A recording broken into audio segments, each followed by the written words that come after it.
यमुना मैया में स्नान करने के बाद में आज मेरे बाल कृष्ण प्रभु के दर्शन कर लिए शेषनाग के ऊपर और कहने लगे कि जा मां कंस, अब तो तू इसका कुछ नहीं बिगाड़ सकता है। आज अक्रूर जी अपने रथ में बैठा करके ले जा रहे हैं और जैसे ही मथुरा में प्रवेश किया और मथुरा में प्रवेश करने के बाद में अक्रूर जी ने कहा कि अरे भैया, इन बीच में जो अट्टालिकाएं दिख रही हैं ना, इन्हीं अट्टालिकाओं के मध्य में एक मेरी छोटी सी कुटिया है। अगर आप चाहो तो उस कुटिया पर तुम्हारे चरण पड़ जाए। भगवान ने कहा कि भैया चरण तो पड़ जाते काका जी, लेकिन अब तो हमारे पास समय भी नहीं है। क्योंकि कहते हैं ना कि जिनके गृह पावन भये संत पधारे आए। जिनके घर में संत और ब्राह्मणों का पैर पड़ जाता है उनके घर पावन हो जाते हैं। अक्रूर जी ने बहुत कहा कि अरे लाला, अगर इन अट्टालिकाओं के मध्य में तू चले तो 2 मिनट के लिए चल। भगवान श्री कृष्ण ने मना कर दिया कि काका जी अब इस समय तो मेरे पास समय नहीं है, लेकिन अगली बार मैं मथुरा में आऊंगा तो तुम्हारी कुटिया पर जरूर दर्शन करूंगा। तुम्हारी कुटिया के तो बहुत जरूर दर्शन करूंगा। कि अच्छा। अब तो अक्रूर जी ने मथुरा में जैसे ही प्रवेश किया उसी जगह पर कृष्ण और बलराम सबको वहीं छोड़ दिया। जैसे ही छोड़ के चल दिए, अब तो महाराज कंस से अक्रूर जी ने कहा कि अरे महाराज कंस, जो तुमने मुझे कार्य दिया था वो मैंने अपना कार्य पूर्ण कर दिया। अब तुम्हारी राजी है, जो तुम करना चाहते हो वो कर सकते, अब तुम्हारी इच्छा है। अक्रूर जी महाराज कंस से कहकर के लौट करके आए और जैसे ही मेरे बाल कृष्ण प्रभु ने मथुरा में प्रवेश किया तो जितनी भी माताएं हैं अपनी ऊपर छत पर बैठ गईं और फूलों की वृष्टि करने लग गई। और जैसे ही फूलों की वृष्टि करने लग गई सो एक सखा ने मेरे बाल कृष्ण प्रभु की उंगली को पकड़ रखा था।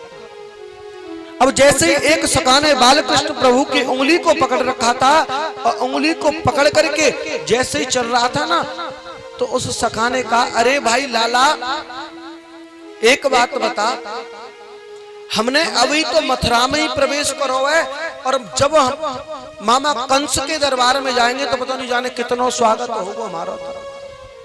ऐसो भैया तू हमें मामा के तो घुमाए हुए ले जा रहा हो, लेकिन एक बात बता भैया लाला, जब मामा के जाओ तो नए कपड़ा पहन के जाते भाई, हमारी कपड़न की व्यवस्था कर दो, हमारे कपड़ों की व्यवस्था कर दो। भगवान ने कहा कि ठीक है मैं तुम्हारे वस्त्रों की व्यवस्था कर देता हूं। सो भगवान एक धोबी घाट पर पहुंच गए जहां पर धोबी कपड़े धुल रहा था। अब तो जैसे ही तो कपड़े धुल रहा था महाराज कंस के को, और जैसे ही अक्रूर जी ने वहां पर छोड़ा और छोड़ने के बाद में आज मेरे बाल कृष्ण प्रभु धोबी के घाट पर पहुंच गए।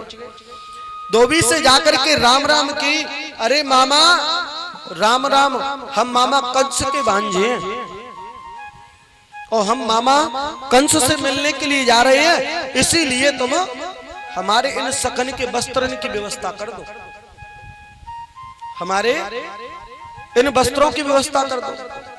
सो एकदम से वो धोबी बोला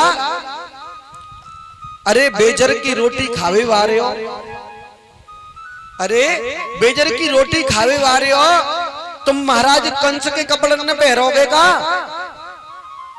इतना कहा और धोबी उधर से डंडा लेकर के मेरे बाल कृष्ण प्रभु को मारने के लिए दौड़ा। जैसे ही धोबी बाल कृष्ण प्रभु को मारने के लिए दौड़ा सो एक सखा ने मेरे बाल कृष्ण प्रभु की उंगली को पकड़ रखा है, और उंगली को जैसे ही पकड़ रखा है ना, सो अब तो वो सखा बोलो भाई लाला, जाते हमने मामा कह दी सो हमें तो ऐसा लग रहा है हमें मार भी आ रहा होगा। भैया तू तो अब पूतना वारे हाथन ने दिखाई दे, अब तो तू पूतना वारे हाथन न दिखा दे। जैसे ही धोबी पास में आया और एक मेरे बाल कृष्ण प्रभु ने छोटे से हाथ का एक गुलचा बनाया और एक धड़ाम से उसमें दिया धोबी में, और धोबी का भी प्राणांत, धोबी को भी मार दिया। अब तो धोबी घाट पर हल्ला मच गया। अरे पूतना को मारने वाला आ गया, घासुर को मारने वाला आ गया, धेनुकासुर को मारने वाला आ गया, अरिष्टासुर को मारने वाला आ गया। भागो भैया भागो भागो।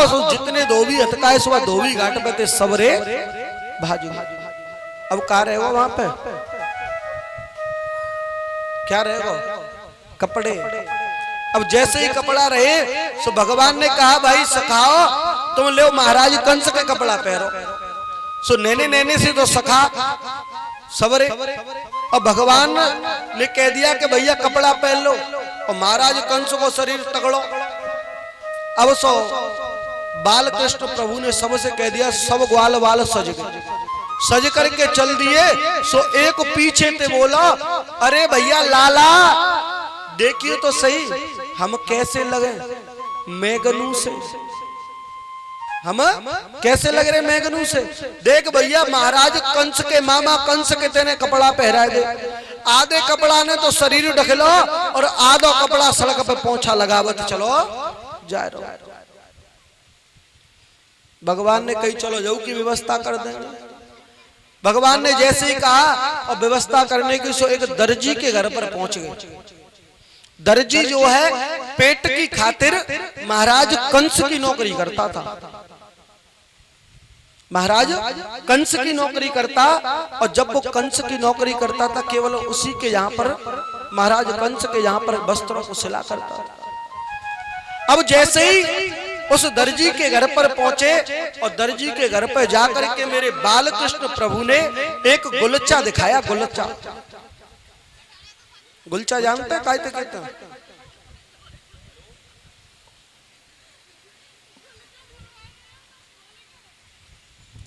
कायते कहें गुलचा?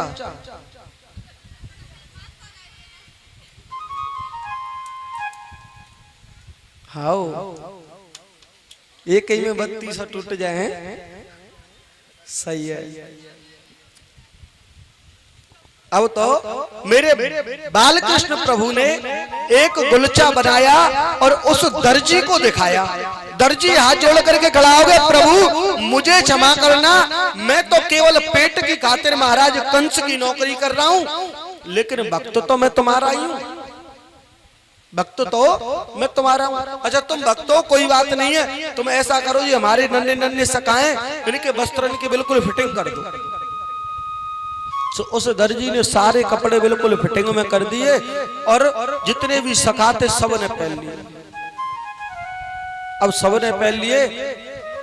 अब सखा बोलो भैया देख हम मामा कंस के दरबार में जा रहे हैं और जितनी भी मैयाएं हमारे ऊपर फूलों की वृष्टि कर रही हैं, भैया देख एक एक माला तो है ही जाए। भगवान ने कही भाई माला पहरवानी पड़ेगी कि एक माला है जाए।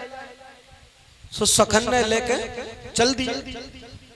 जैसे सखाओं को लेकर के चले सो एक माली था सुदाम नाम का, सुदाम नाम का एक माली था और माली भी वो भी भगवान श्री कृष्ण का मित्र था। जब भगवान श्री कृष्ण का वो मित्र था तो आज उसी माली के घर पर पहुंच गए और जाकर के भगवान श्री कृष्ण ने अपने एक गुलचा दिखाया। गुलचा दिखाते ही वो भी हाथ जोड़ करके खड़ा हो गया कि प्रभु आप बताइए क्या सेवा करनी, आप बताइए क्या सेवा करनी है तुम्हें, कि सेवा क्या करनी है। हम क्या बताएंगे तुम ही बताओ। कि नहीं ऐसा है ये हमारे जो सखा आए हैं ना इन सखाओं को तुम सबको एक एक माला पहना दो।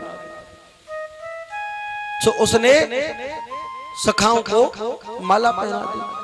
अब जैसे ही माला पहनाई और माला पहन के निकले तो अब कमी काई की रह गई।